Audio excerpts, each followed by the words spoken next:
world. This is Angelica Garnett. I know her as Lika, and she is part of the Wisdom Council of Kitchen Plot. And I'm so excited to introduce you to her today. She's been so kind to spend a few moments. So, Lika, I could say lots and lots of things about who you are and what you love and what you do. But would you just share briefly about who you are, what you care about, and what you do in the world. In the world. Well, thank you so much. Steph said my name is Angelica Acosta Garnett. I go by Lika. I was born and raised in Bogota, Colombia, and moved to the States in 2000. And so I have been here for 2 decades now. I am a mom of 3, so I do that. I am an educator, social studies educator, so educating, training, inspiring people, and like a lifelong learner. That's my greatest passion, equipping people. And in terms of what I currently do, I try to focus the majority of my energy on immigration advocacy, trips to the border to meet with people that are in shelters, that are stuck in Mexico waiting for our government to allow them in the United States as asylum seekers. I also work with immigrants here in Charlotte, North Carolina, helping them understand the system and the different things that are available in terms of social services, education, and just a friendly face and a welcome to bridge between their countries of origin and the United States. And that is really my greatest passion, and my biggest desire is to educate non-immigrants as to the world of an immigrant, and then to support and assist the newly arrived people as they make their way in the United States. So that's kind of what I do. So from that lens and from that place and all of that passion, heart experience, we're talking about this concept of kinship, which we're defining as mutuality of being, relationality without hierarchy, solidarity. And there's lots of ways we can think about it. It's like expressing family with each other, even when we're not blood family. And as we're imagining that and continue to learn about it, how does that concept, that practice, that vision, how is that important to what you do with immigration and education, if it is important? Say something about that, if you would.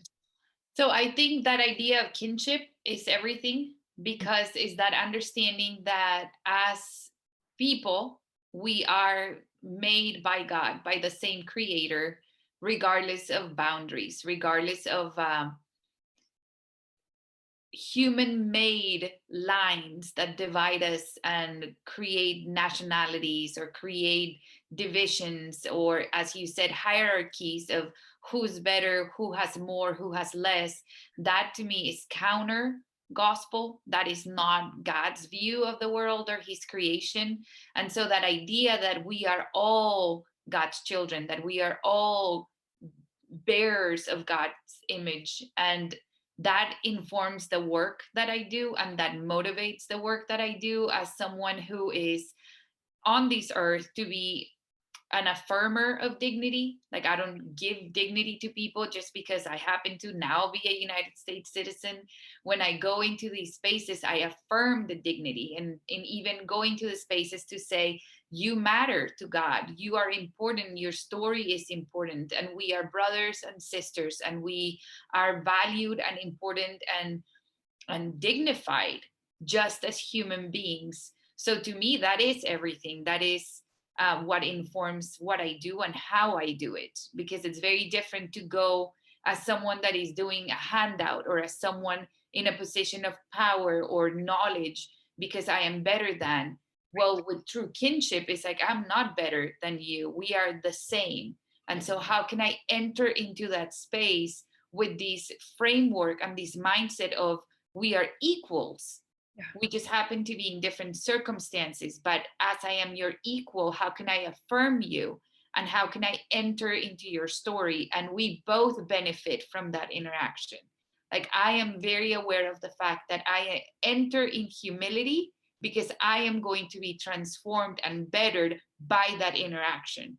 So Right. it's, as you say, it's a non-hierarchical relationship, that it's beautiful. Yeah.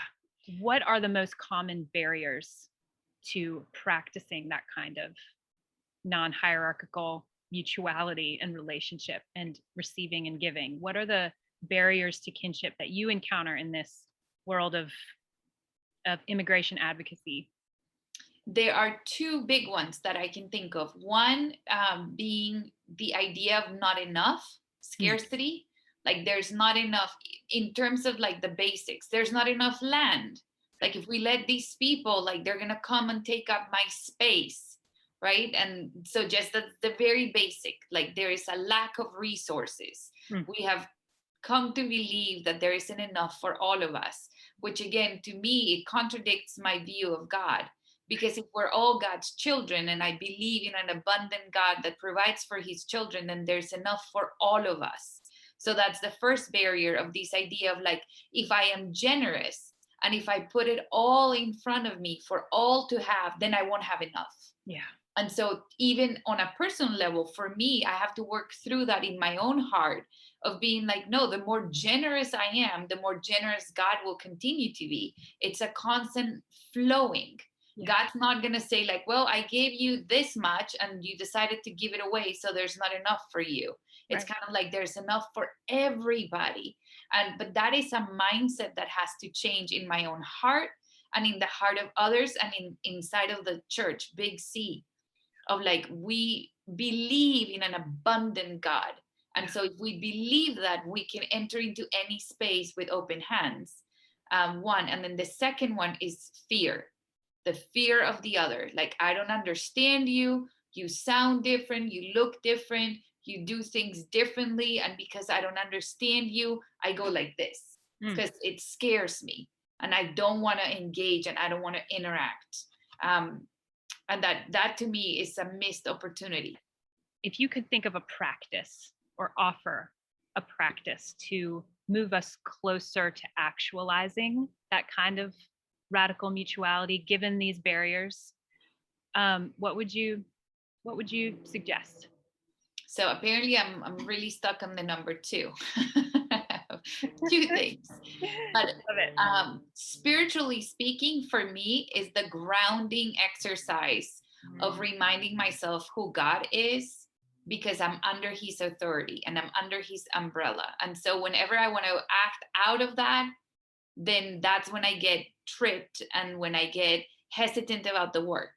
But when I'm constantly reminded of like, I am under God's authority and I'm under God's plan, and he is a God of abundance, Mm. it calms me, it Yeah. centers me, it allows me to go out and do things when even I think, well, what's my business doing this? Like, I don't have enough training, or I don't have enough letters after my name, or I don't have enough money, or I don't have a job. Like, I'm a stay-at-home mom. I have no business being in this work. Like, no one has appointed me to this kind of work.